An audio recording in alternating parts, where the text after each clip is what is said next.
We got Gators breakdown here. We know we're business. Gators breakdown, because there's never a dull moment in Gator Nation. The Gators Breakdown podcast is ready to go. I'm your host, David Waters. You can find me on social media at GatorDave_SEC. Coming at you. Episode right here, Gators Breakdown, talking about the Gators schedule. Remember, I threw out those questions that I asked, some people on Twitter, and one came back with the schedule. And there was many ways to take that one. And I kind of wanted to wait on that one because of your transfer portal and teams on Florida's schedule that were still making moves last week, LSU, Miami in particular. But when you look at Florida's schedule and you look at the transfer portal class rankings, a lot of teams kind of changed. A lot of teams with a lot of signees to the transfer portal, unlike Florida. So we'll get into that. Maybe what that means for Florida's schedule a bit. It certainly changes the outlook on the opponents, the way the opponents were viewed when the season ended. When the 2024 season ended. So we'll take a look. We'll take a look and what it means for Florida, what it means for their opponents. And I asked a question on Twitter as well, and man, probably one of the best polls I've ever ran, because I asked what's the biggest game or between these two teams, which one's bigger, at LSU or at Miami? And that's about as close to 50-50 as you can get right now. We will take a look at the poll results when we get to that. It's certainly a polarizing question. A lot of good ways to look at it from both sides. So we'll certainly get into that conversation as well. And the 9-game SEC conference schedule that might be on the horizon for the SEC. We'll get into that too. So kind of a big picture schedule look right here on this episode of Gators Breakdown. And then one more question about the Edge Group, LJ McCray, before we wrap it up right here in this episode of Gators Breakdown. So everybody hit that like button. That really, really helps us out right here on YouTube. Hit that like button. Comment. I'm sure the comments should be pretty interesting for this episode of Gators Breakdown. And subscribe right here on YouTube or your favorite podcast platform as well. Guys, and before we get started, have to give a shout out. A special shout out to an incredible Gator fan out there. Gator Nation, meet Braylon Hacker. She is bravely battling leukemia. And Braylon has an amazing support cast from her mom, Lisa, and 2 brothers. The family was recently in Gainesville this past weekend, where they got to enjoy time on campus at the indoor practice facility, play some football, got their minds off of some things. And next month, Braylon will head to St. Jude's to receive treatment, and I want her to know that Gator Nation is cheering her on. And while there's no formal donation drive, I'll be sending some Gators Breakdown and some Gators merchandise to the family.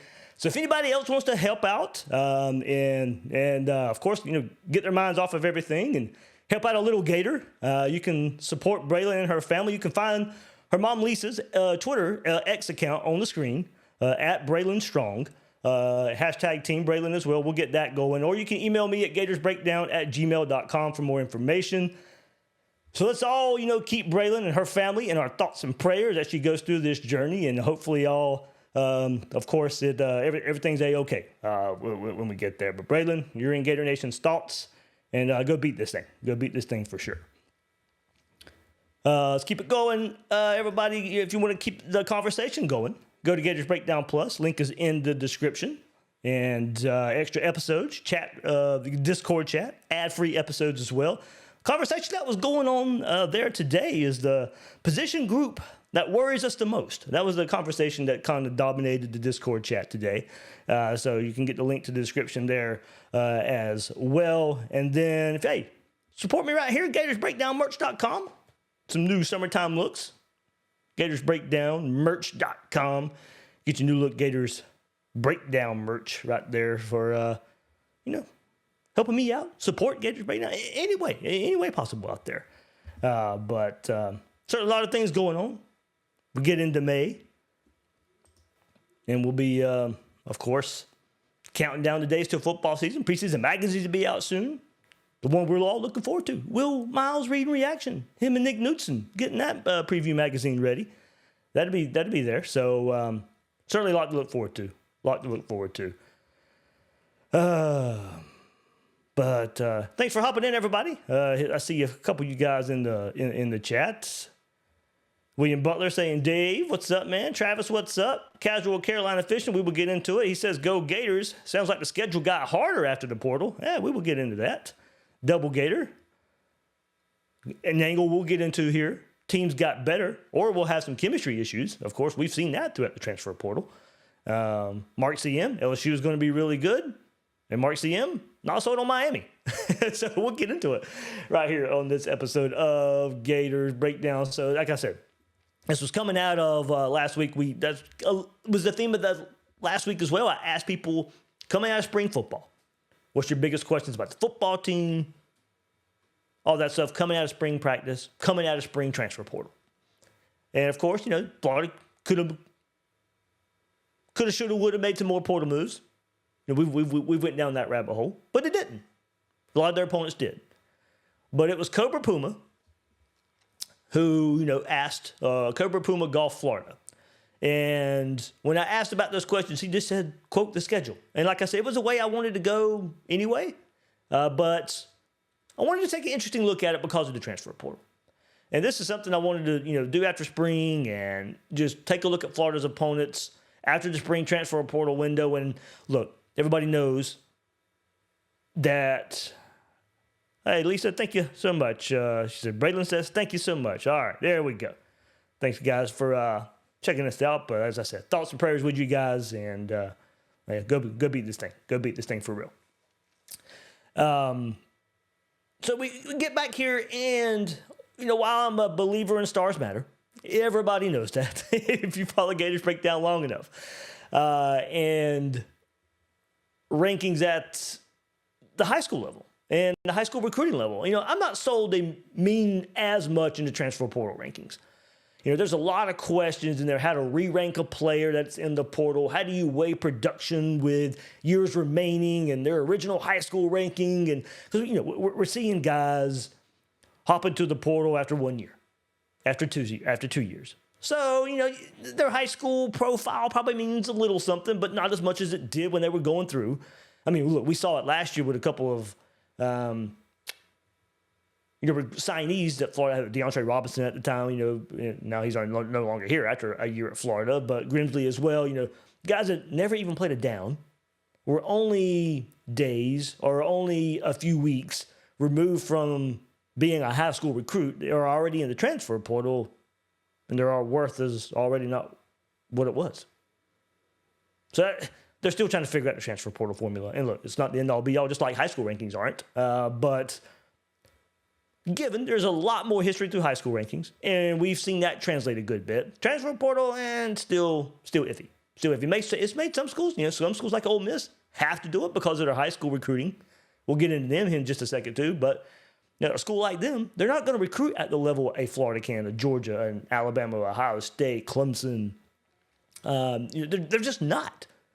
So they have to be in the portal. They have to hit the transfer portal to be competitive near the top of the SEC like they were last year. It didn't pay off for them, but imagine if they didn't do it. Nobody should be shaming Ole Miss for going through the transfer portal ranks. They have to even have a chance. Other schools don't. So anyway, there are a handful of Florida opponents that found themselves very, very active in the transfer portal and pretty high in the transfer portal class rankings.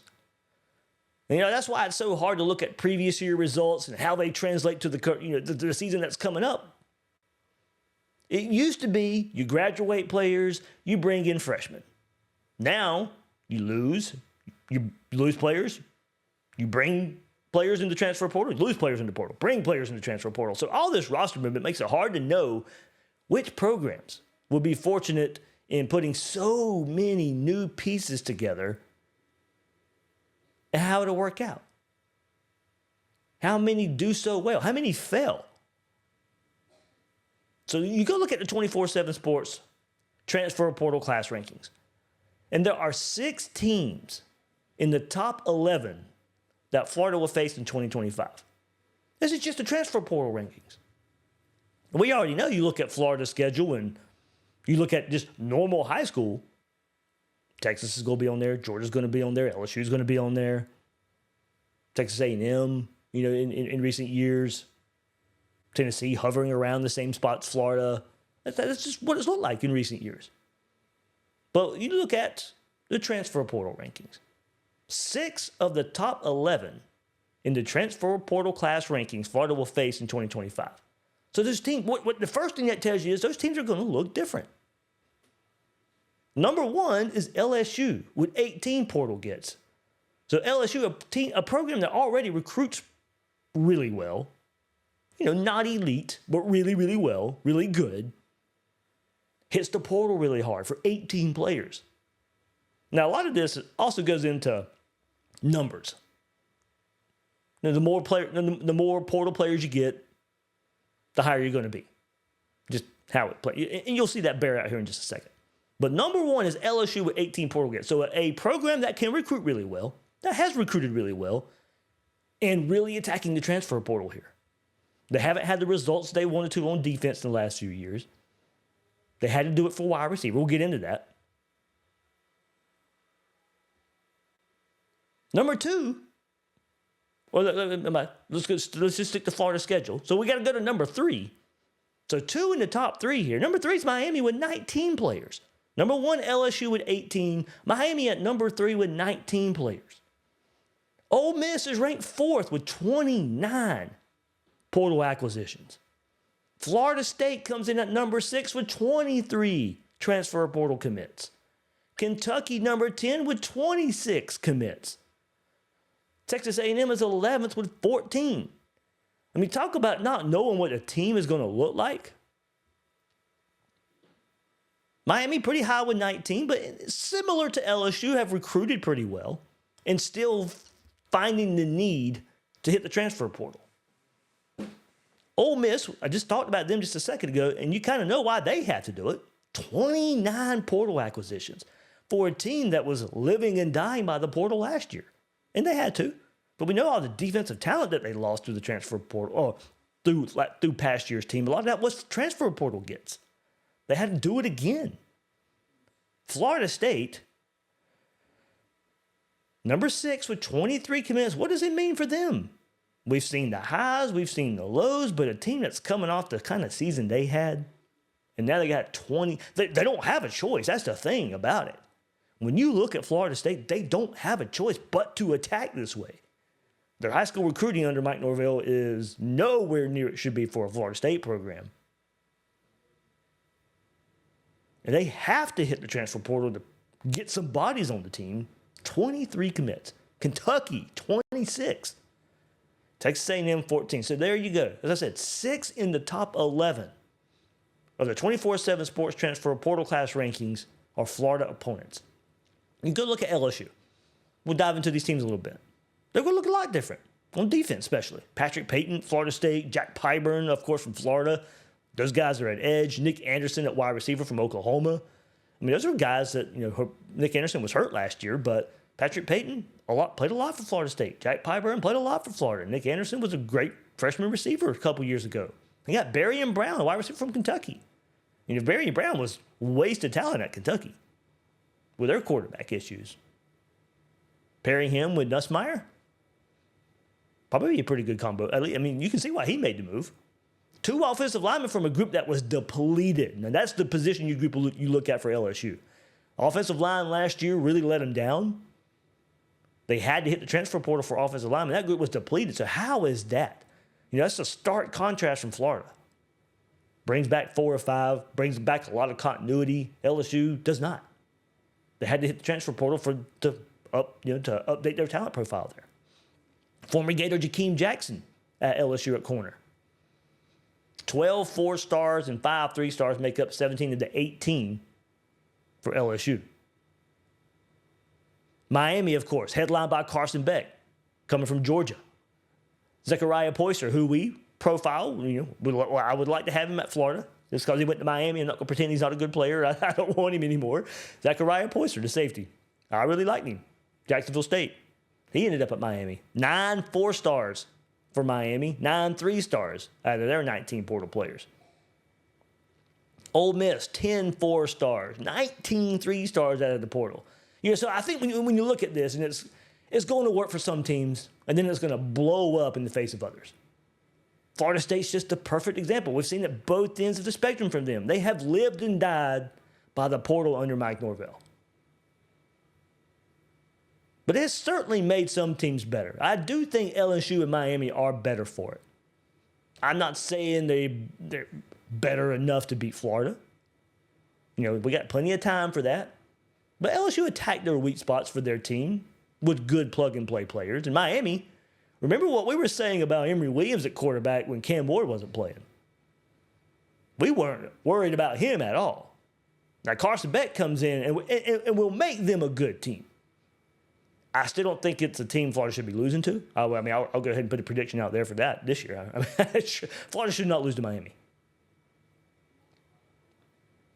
But him being in Miami's quarterback room, him being behind center, makes them better than they would have been with Williams at quarterback. So he makes them better. Add in 3 wide receivers from the portal with Beck missing spring. That begs the question, how fast will it all come together for them? Is that, a high number? I think 19 off the top of my head without scrolling back up for Miami. 3 at receiver with a new quarterback that missed spring practice.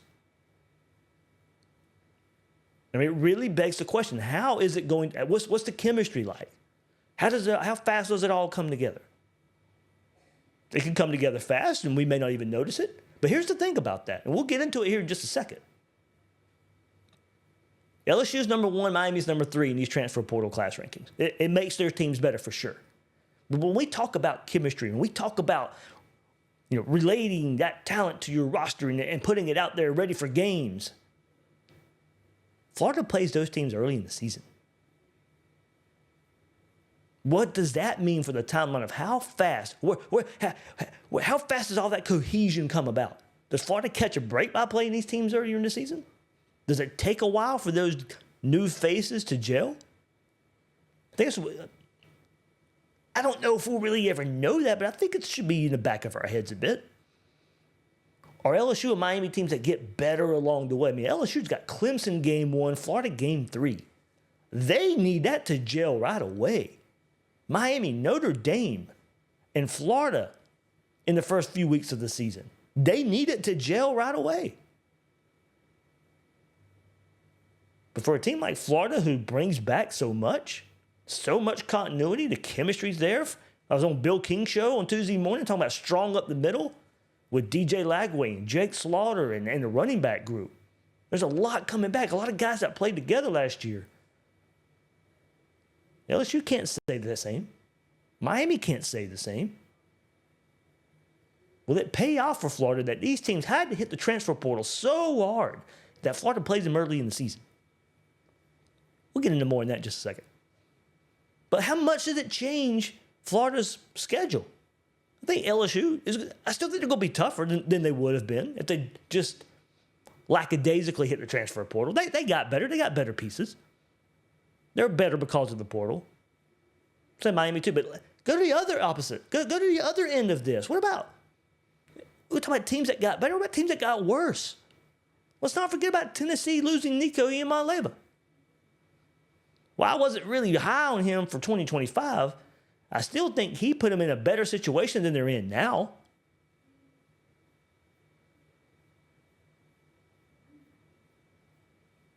Tennessee's nowhere near as nowhere near as good might be a stretch. But they lost a lot off of last year's team. So I was already kind of down on Tennessee to maybe repeat as a college football playoff. Contender, yes, you still put them in that. I don't think they would have repeated to be a college football playoff team again. Without Nico, I don't think they are now at all. They got worse. So when we look at how the transfer portal, the spring transfer portal in particular as well, changed these teams, some got better. A team like Ole Miss, the jury's still out because there's so many new pieces, especially on the defensive side of the football. But a team like Tennessee, they got worse. But let's not forget about the hardest teams on the schedule. They didn't sit by quiet. Now, they're not going to have high numbers. They don't need the high numbers. They shouldn't be near the top of the portal ranking since they recruit so well. But they attack positions in need, either due to guys leaving or they just weren't getting production. Texas brought in 5 defensive line transfers, including Mara Watson, who's an All-American at Syracuse last season. But that's the position group Texas hit really hard. Then you go to Georgia. They had to attack the wide receiver room. Noah Thomas from Texas A&M. Zachariah Branch from USC through the transfer portal. Georgia added them to the receiver core. That was a problem area in 2024. Now it might actually be a strength in 2025. So talking about teams that recruit very well, they still got to find spots through the transfer portal. They didn't say idly by. So while we can point to Florida and say we know a lot about this team, and with the roster staying mostly intact, we have a certain expectation for this team because of that. But as you can see, it's hard to predict what type of results for the team Florida has on the schedule because of the portal movement. Some teams will be better than expected. Some will be worse than expected. You don't know how it all will come together. You know, for Miami, you had a quarterback like Cam Ward who made them much better. They still dropped some games they shouldn't have. Is Carson Beck fully healthy? Can he play at anyway? He's not going to play at Cam Ward level. For them, you know, they hit the transfer portal hard on the defensive side of the ball too. That's where they really got to make it up. They'll take a step back on offense, but they get better on defense. Okay, well, they'll be an okay team. Just hard to really know. Like a team like Kentucky, for a team under Mark Stoops that was so known for recruiting a certain type of player and developing a certain type of player. Guys are leaving that program now. Mark Stoops doesn't get the chance to develop like he used to anymore. You think Mark Stoops really wants to hit the portal for 26 commitments? No, that's not his style. Not his style at all. That's not what he built Kentucky on. He's got to do it now. I don't know if he can succeed that way. It's not really his style. Can he adapt?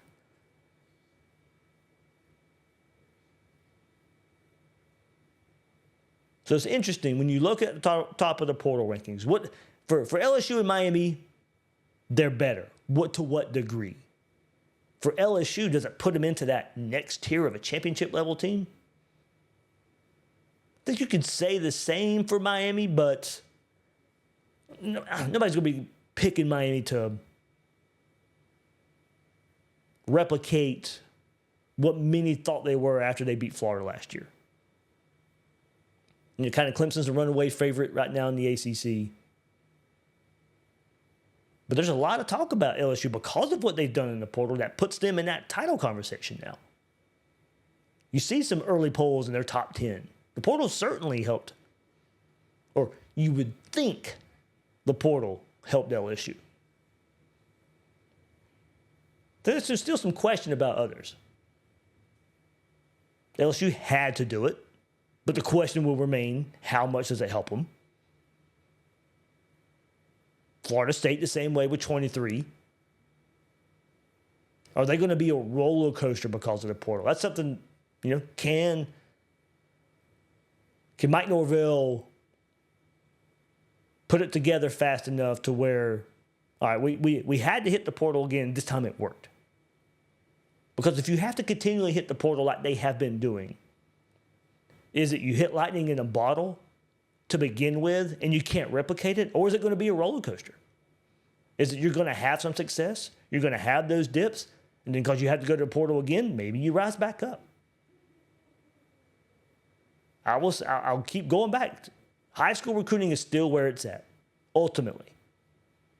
There'll be some teams here and there because of the transfer portal that'll sneak up and have a year or two window.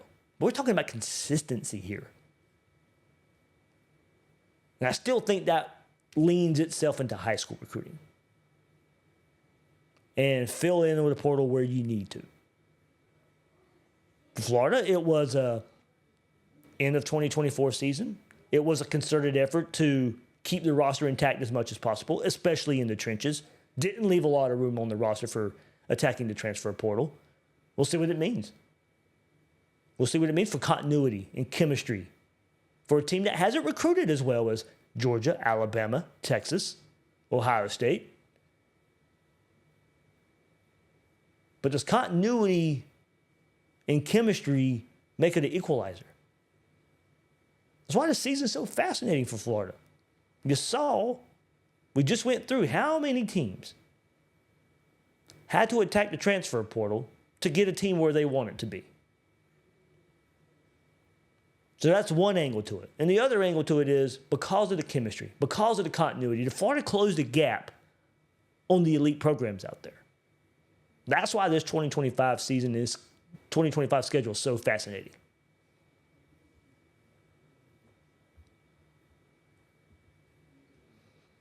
All right, let's keep the conversation going. But that was good stuff. Good stuff. Well, let me see. Let's get some comments in here on this topic.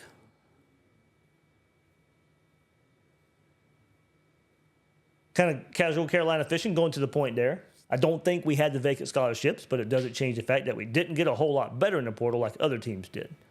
Yeah, I don't know if there was room to get better. I like what Florida did with Brendan Bett and J. Michael Sturdivant. Tommy Doman at punter. So, of course, that takes your numbers a bit as well. But we know there were some targets out there. I mentioned Poyser earlier at safety that Florida didn't get. Caraway's an interesting player. I think a versatile piece there in the secondary.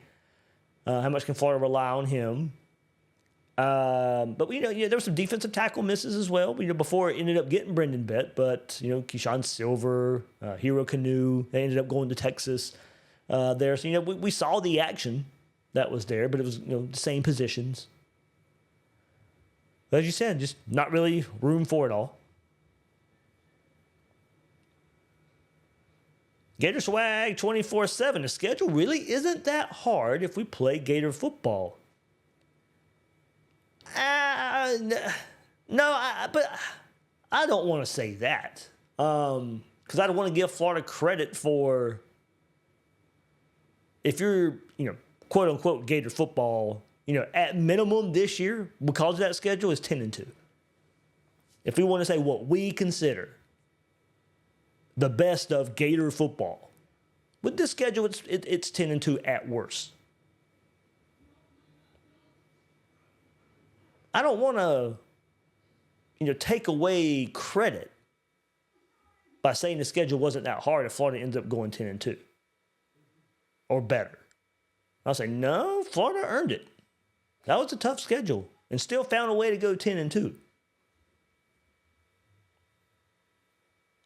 Now, hopefully, you do catch some breaks. I don't care how you get to Atlanta. I don't care how you get into the 12-team college football playoff. I don't care about conference pride at this point. I don't care. If the SEC, if people were talking last year about the downfall of the SEC, I don't care. Get me in that 12-team playoff any way possible. I don't care if the schedule at the end of the year doesn't look as hard as it may have at one point.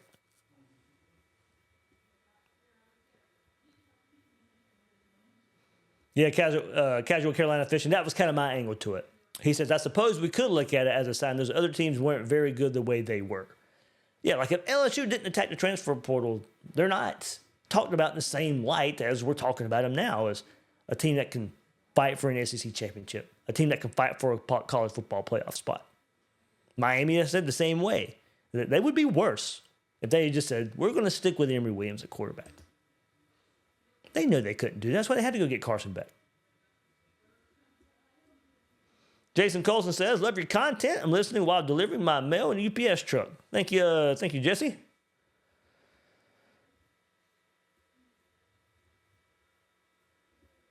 JB says, that's crazy how many new players on some of those teams. That's the world of college football, man. It is nuts. I mean, a third of the roster? Close to it for some of those teams. In Kentucky with 26, Ole Miss 29.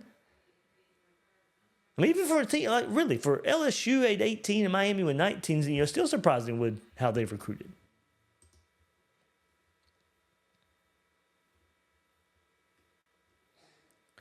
Okay, I'll come back to comments later on. Double Gator, one more good point right here. Only time will tell how good our assessment of our own roster was versus what was in the portal. Yep, very true. As I said, there were some targets Florida went out there and didn't get. But yeah, we got to let the games play out. And that's the thing about these questions. These questions you guys are sending, it's not, I'll answer them, or I'll either discuss the question or answer if I can. But the ultimate answer is going to come when this team hits the field in the fall. I mean, these questions are there's a reason they're questions. We don't have the answers yet. We can sit and say what we think might happen, but there are points of discussion right now. You're not getting an answer from me. I'll give you my opinion on what may happen. Doesn't mean that, of course, that will happen. The answer comes from that team in orange and blue on fall Saturdays. All right, good buddy Neil Blackman. So, as I mentioned last week as well, I put out the email to Gators Breakdown Plus members and asked them for just questions that they had about the team. And Neil, Saturday Down South, Florida Basketball Hour, good friend of mine. And we discussed this on Gators Breakdown Plus a couple of weeks ago, but deserves to be expanded. Teased this earlier. Neil asked, what's a bigger game out of the gate for Florida? LSU or Miami? Both games in the first month of the season. Game 3 at Baton Rouge. Game 4 down in Miami. Back to back. Worth diving back in. All right, Gator Swag, come on. Can't say both. You got to pick. You got to pick. Not going to let you get away with that one. Man, there's so many ways to look at this. And it's a close one. The results astounded me, honestly, how close this was. And I can see why. There's arguments, great arguments on both sides. So there's the results right now. Out of, if I can see that, my screen on there, that end is small. Out of 2,600 votes. 2,600 votes. About as close as you're going to get, fellas. 51.5% say Miami. 48.5% say LSU. About as close as you're going to get. That is crazy how close that is. I didn't expect it. I thought one team might run away with it 60-40. I thought it'd be close. Not this close. This is a great poll. This is what you call a great poll. Bigger game for Florida in 2025 and why? Good arguments on both sides. I'll dive into it right quick. I think I lean Miami as a bigger game. And I'll say this, not trying to put on a pedestal that Miami team. I'm probably be putting on a pedestal the LSU team. It's a little bit of a reverse psychology maybe. But I'll say bigger game because I don't think you can lose to Miami and be the team that you think you can be. I think LSU is going to be better than Miami, if we want to look at it that way. And I don't think Florida's going to get to a place they need to be if they go and lose to Miami. I think you can still lose to LSU, even though it's a conference game, and still go compete for what you want to compete with. Like if we get to the end of the season and Florida's a 10-2, 9-3 team, I think a loss to Miami would hurt more than a loss to LSU. Now, a win over LSU could prop you up as well, as I think this LSU team can be, probably will be pretty good. But I'm looking at it big picture. I'm looking at it, if this is the year we are circling for Florida, to be a playoff contender, that you can still lose to LSU and get into the playoff. I don't think there's any shame in going to Baton Rouge, which is going to likely be a night game if you look at the schedule that day. You'll get more of a pass for losing to LSU than you will lose to Miami.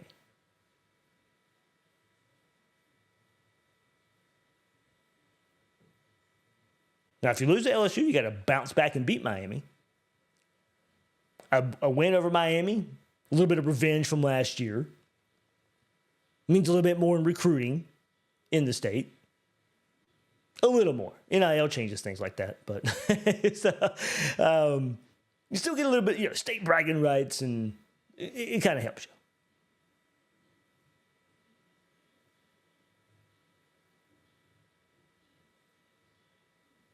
But man, it's tough. I see both sides of it. Like if you really strictly you're talking about the SEC in the SEC race, then yeah, you got to beat LSU. No, actually, you know what? No, you don't have to. That was part of my argument too. I don't think you have to. Here's the thing. I don't think any team in the SEC is going undefeated.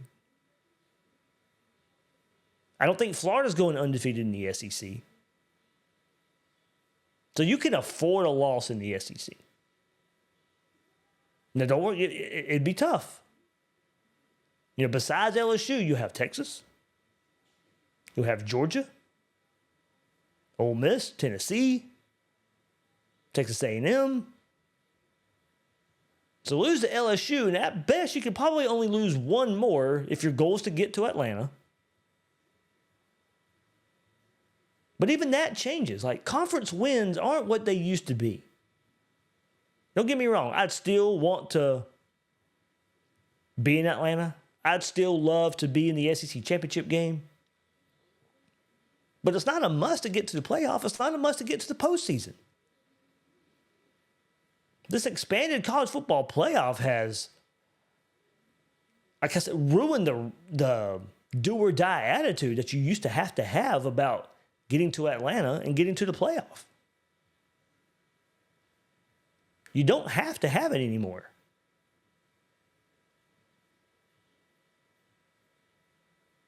And that's where I kind of circles back around to late in the season when I'm talking about if you're comparing resumes, and Florida's sitting at a 10-2, 9-3, and there's a loss to Miami there, could hold Florida back. A loss to LSU, who I think is going to be really good, won't hurt you as much.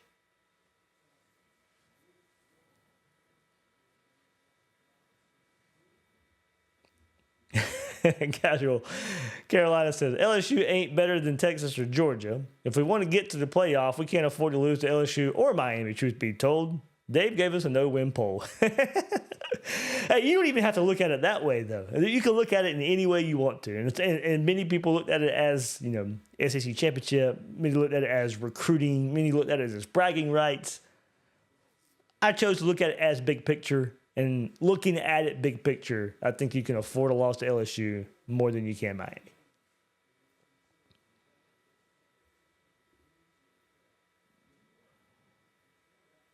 Double Gator says you get 8 SEC games, only one shot at Miami. Yeah, this will be the last time Florida and Miami play for a while. I don't know off the top of my head if there's any, Florida's got out of conference scheduled with Colorado, Nebraska, not Nebraska, Notre Dame. I forget who else. I think Cal and Arizona State were, but that may have got shoved to the wayside. So yeah, I don't know. This will be the last time you can play Miami for a while.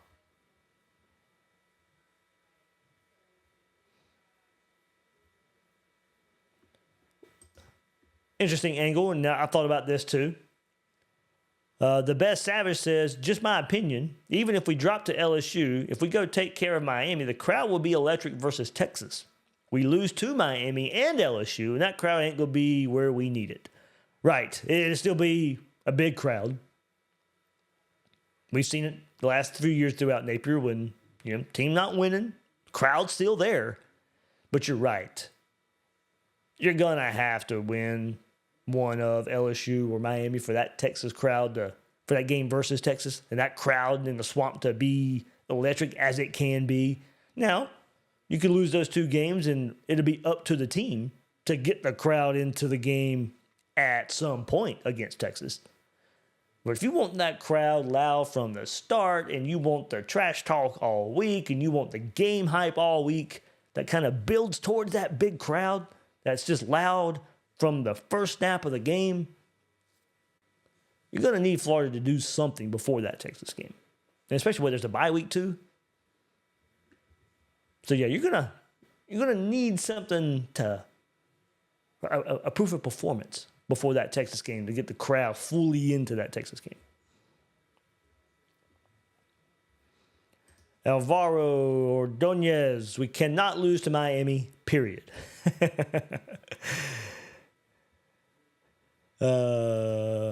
Colorado Gator King, good to see him right here on the YouTube side of things. He said it in the poll on Twitter, LSU is the bigger game. LSU is the first big game, sets the precedent for the rest of the season. Certainly can see that angle too. I think Florida beats Miami either way. Yes, Cane fans, if you're listening right here, May 13th, go ahead, bookmark it, save it, whatever you want to do. That's fine. Sure, I know. And the first thing to be up, I bet you thought Florida would win last year too. I did, but yeah, here we go. Like I said, there's good arguments on both sides of this. It'd be hard for me to swallow. It'd be hard for me to fathom going to Baton Rouge, getting that win, and then go to Miami and lose the next week. And I guess you could say, I mean, I'd probably go back to like 2012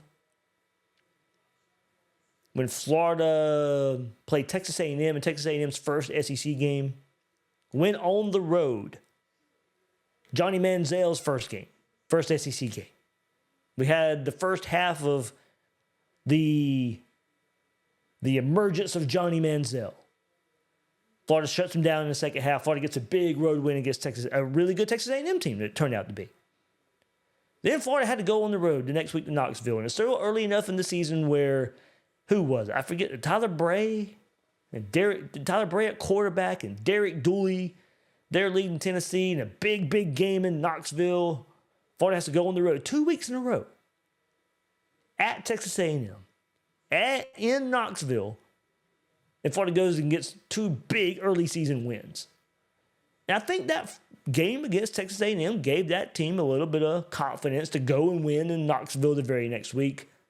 So I'd have a hard time. I have a hard time swallowing going to Baton Rouge, getting that victory over what I think is going to be a good LSU team, only to go the very next week and lose to Miami.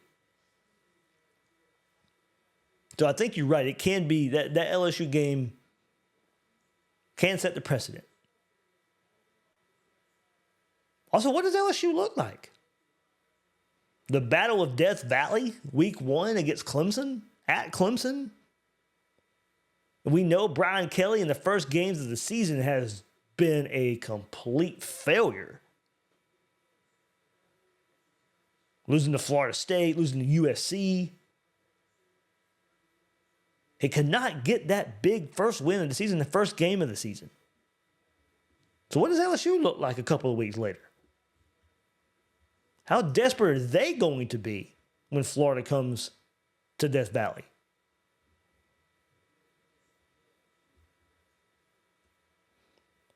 The Best Savage said LSU is a 50-50 game and in Death Valley. Losing that one isn't crushing to our season. They lost to Miami and we might be 7-5.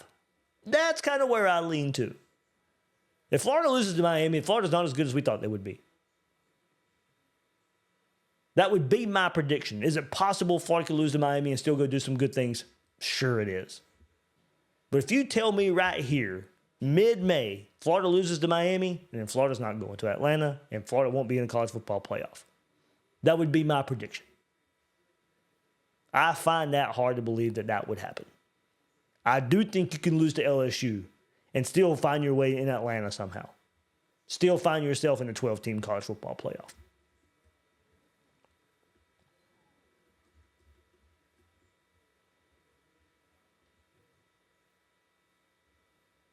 Marty Mann, probably going to another way to explain it. I think you can lose a competitive game to LSU in their place and maintain respect, but lose to Miami at their place and you lose respect. Yeah, somebody put that in a comment earlier and said, yeah, a loss at LSU in that environment would be more excusable than basically a bowl game environment, because there's going to be a lot of Gator fans in Miami at their stadium. So you look at it that way, and yeah, you can see it. 10 guys on the field on Twitter said a win at LSU is bigger playoff resume piece, and that's another way to look at it. I'm looking at it from, if you lose, which loss would look better when the committee is making a decision? Well, maybe if LSU's as good as a team as I think they can be, then maybe a win over LSU is bigger on the playoff resume.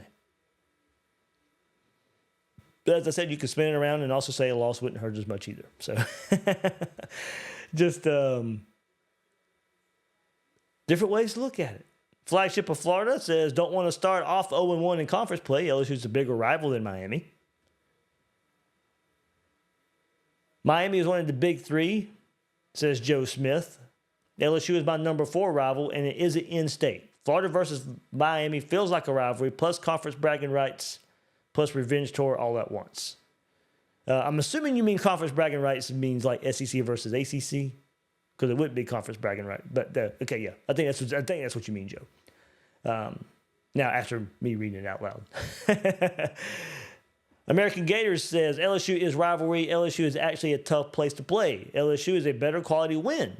However, after dealing with them since last year, I need both W's. Rob Muscle Pug says redemption game. Billy needs it. I think he's leaning towards Miami there on that one. Larkin says, I just chose Miami for recruiting purpose. It's important for us to own the state. Slim Gator, LSU would be a better team, plus a conference game. I like to think, though, if we beat LSU, we beat Miami too.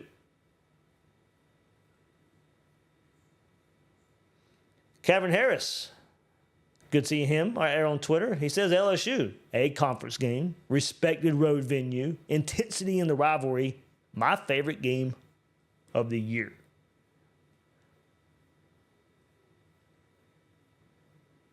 And Justin Wood on Twitter says it's Miami just from an optic standpoint, mainly because of the beatdown we took last year.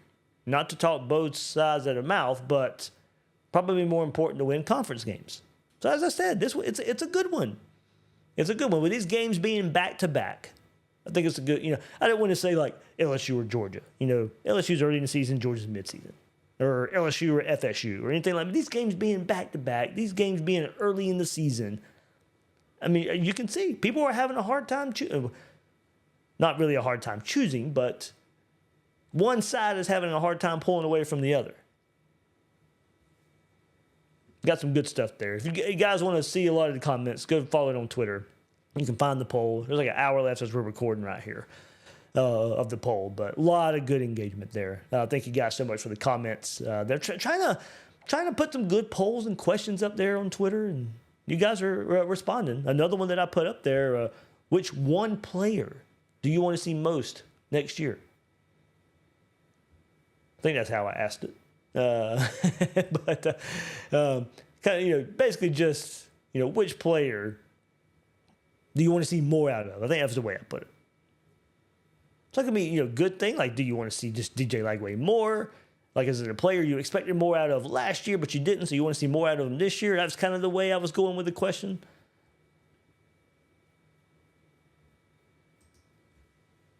Let me see.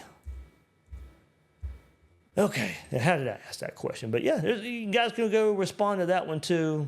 I said, which one football player do you want to see more from in 2025 and why? So we'll get into that one. That'll be another episode. I see Harrison Sanchez says LJ McCray. We'll get into him in just a second as well. But that was a lot of people's answer. So be on the lookout for that episode. That should be a comment-heavy episode as well. All right, let's keep it going. We'll finish up right here as we're talking schedule.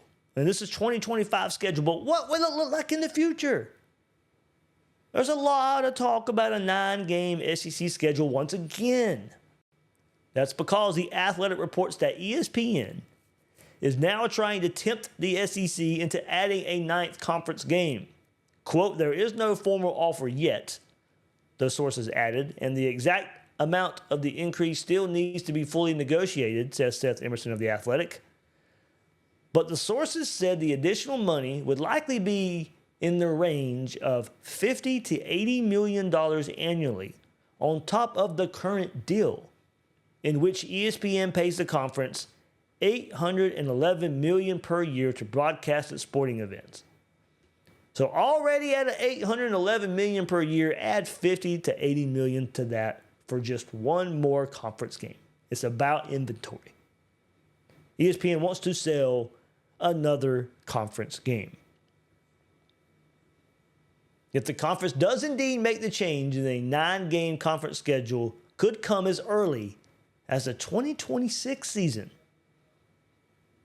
And that's why we got this crappy schedule we got where it's the same schedule as it was last year, basically. In the conference, it is exactly the same. You just switched home and away. Lazy by the SEC there.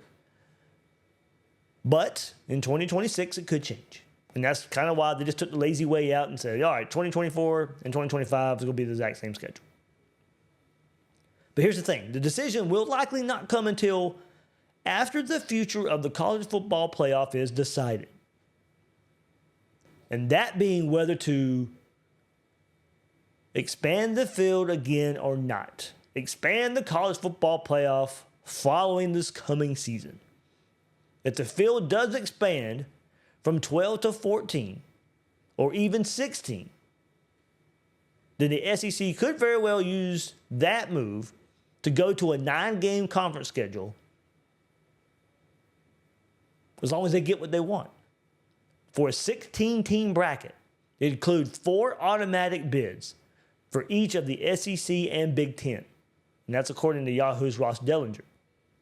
The ACC and Big 12 would get 2 spots each, while the group of 6 would still just get 1. Then there would be 3 at-large spots. So what also came of this is how the SEC would handle SEC championship game. What they would do with that postseason weekend.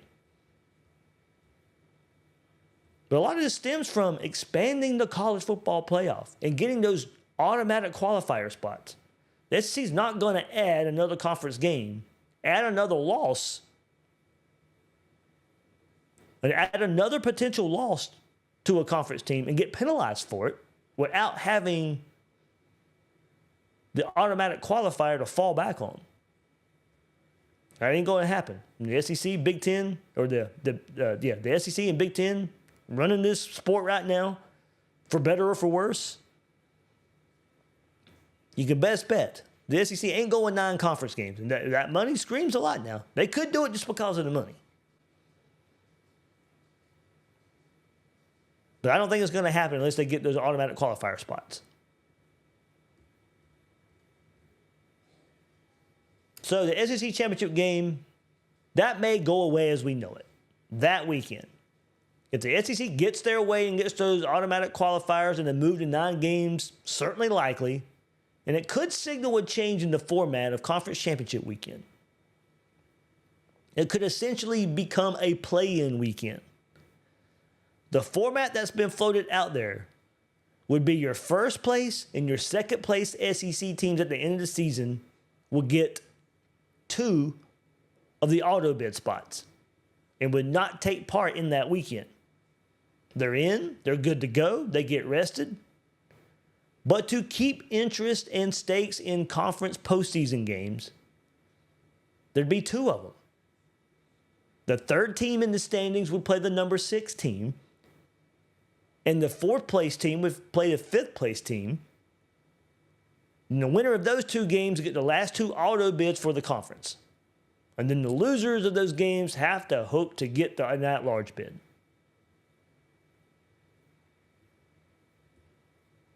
I kind of like that. Now, don't get me wrong. I wish we'd go back to the BCS. That's just me. I don't like the expanded playoff. But since we're in that world, and it's likely going to expand, I think there could be a pretty cool event right here in the SEC, in the Big Ten, to have these play-in games. Now, that'd be pretty cool to watch. Because you don't know for sure you're getting in with a loss. You don't know for sure you're getting into that playoff. So there's a little bit of a back to a do-or-die mentality for a game in your own conference. Pretty interesting. Pretty interesting. You guys let me know, do you like I like the idea of 9 conference games anyway. Get to play the teams that we don't like even more. I want to see Florida play Auburn more. I want to see Florida play the Mississippi schools more. I want to see Florida, South Carolina come back. Now, what does that mean for out-of-conference scheduling later on? As I mentioned, Florida's got games scheduled with Notre Dame and Colorado down the road. You know, what does it mean for out-of-conference scheduling? That's, of course, going to be a big, big point of contention. The SEC and the Big Ten may have a deal where there's some kind of, cross-conference game scheduled at the beginning or the end of probably the beginning of the beginning of seasons. So if there's 9 conference games, a game against a Big Ten school, there's 10 games right there you could already account for. Then Florida's going to play Florida State, so there's 11. What does Florida do with the 12th game? Is it Cupcake City? Is it Miami? Here and there? Like I said, we already know Colorado and Notre Dame's on the schedule. So I think they're going to rotate that 12th game. It won't be a permanent against Miami. That really makes no sense. I don't think they're going to drop Florida State. It's going to be interesting to see how the SEC and Big Ten handle this.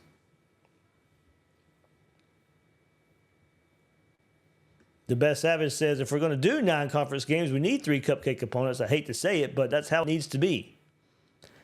Well, here's another thing. Not really. I mean, your chance at the playoff more than likely hinges on being in that top 6 of the SEC. And that's going to go by conference standings anyway. You got to find yourself in Atlanta, conference champion or conference play-in weekend is what we'll have to call it.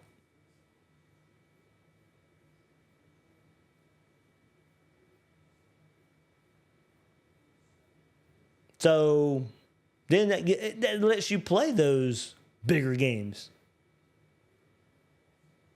Because it'd be less about the committee. Once you get automatic qualifiers in, what is the committee for? Not much, really. Only those 3 at-large bids. That's really the only thing the committee will be for. So I guess you could play it along that way. But I still don't think you're going to schedule 3 cupcakes. Because your play is, let's go do our best in conference. The conference standings are what's going to matter. That's what's going to get us to Atlanta.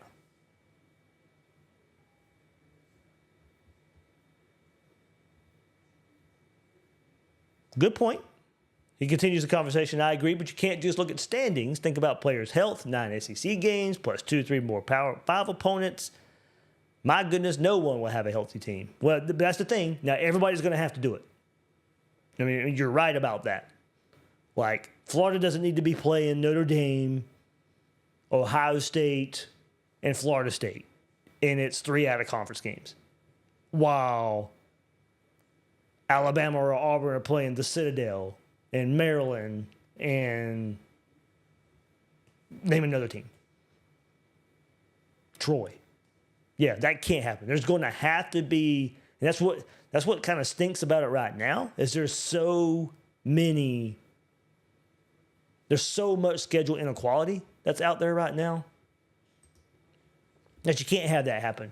Now, I completely agree with you there. There's going to have to be something where schedules are about as close as they can be. I get it. You can't project. You don't know how good teams are going to be. We all know that.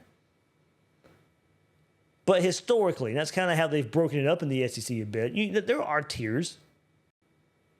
Your Florida, your Georgias, your Bamas, your Auburns, your LSUs, your Tennessees, your Texas, Oklahoma, Texas A&M. That's different than your Mississippi schools and Arkansas and Vanderbilt and Kentucky.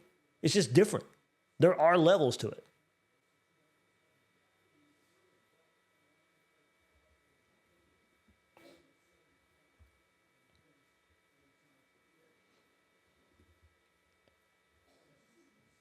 All right.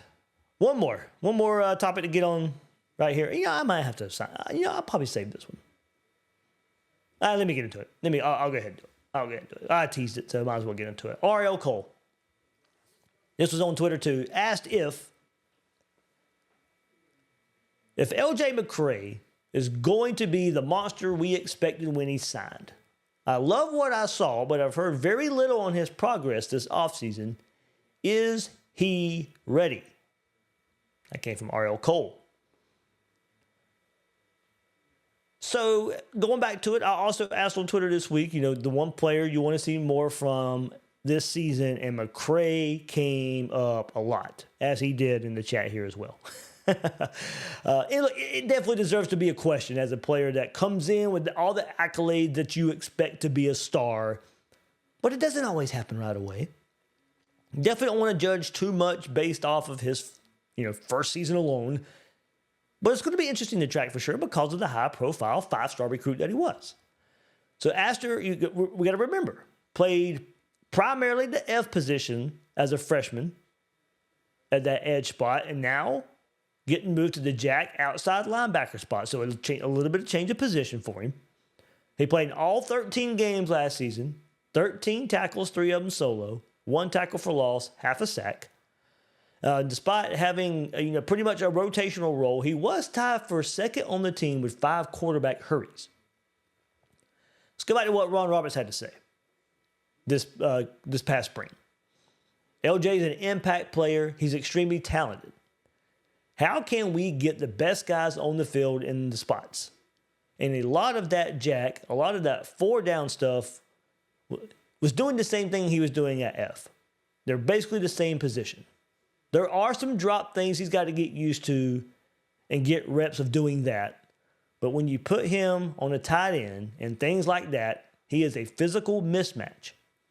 And he's a pass rusher. He's a playmaker. He does a lot of things. So yeah, it's a different weapon out there. That came from Ron Roberts. So yeah, you're doing a lot of the same things, but yeah, that is the biggest difference that we know of from the F spot and the jack spot is being able to drop in coverage a bit. Playing that simulated creeper style. You're going to hide what you're going to do. It will be interesting to see how he plays standing up than hand in the dirt. And I think he'll still do some of that as well. But he's mainly going to be that jack outside linebacker. So McCray, right now, going into the season, probably the main backup to George Gums. But we all know there's a lot of rotation there. And you'll see it with Kofi Asari and Jaden Woods. We saw that a lot last year with Jack Pyburn and Searcy and Gums last season. Florida rotated, especially toward the end of the season. We saw all 3 of those guys out there a good bit. Florida's going to rotate at that spot. So you're right. We didn't hear a whole lot this spring. Doesn't mean good or bad. We just got to wait and see. Certainly a player that, because of his recruiting profile, the question's going to be there till we see it. Or till we get an answer that we're just not going to see it. We shouldn't have that yet. Certainly a player will be keyed in on early and often. How much is he playing and what is he doing out there? Is he the main guy coming behind George Gums? Or do we see a Kofi Asari, a Jaden Wood, who was talked very highly of in the spring? It was the rotation. And that first game probably ain't going to tell us a really good bit either. Anyway, the game against Long Island. But starting USF, LSU, Miami, we'll know early in the season how far along McCray's come, how much they trust him to be out there. All right, guys. Good stuff. Good stuff. Good stuff. So we'll get into that too. We'll talk to LJ McCray a bit more. As I said, it will certainly be an episode coming up when I ask a lot of people which one player you want to see more of in 2025 or more from in 2025. You can take it either way. More of or more from. Probably the same thing in many's eyes. All right, but that'll do it for this episode of Gators Breakdown. I am your host, David Waters. You can find me on social media at GatorDave_SEC. Guys and girls out there, thank you for joining me on this episode of Gators Breakdown.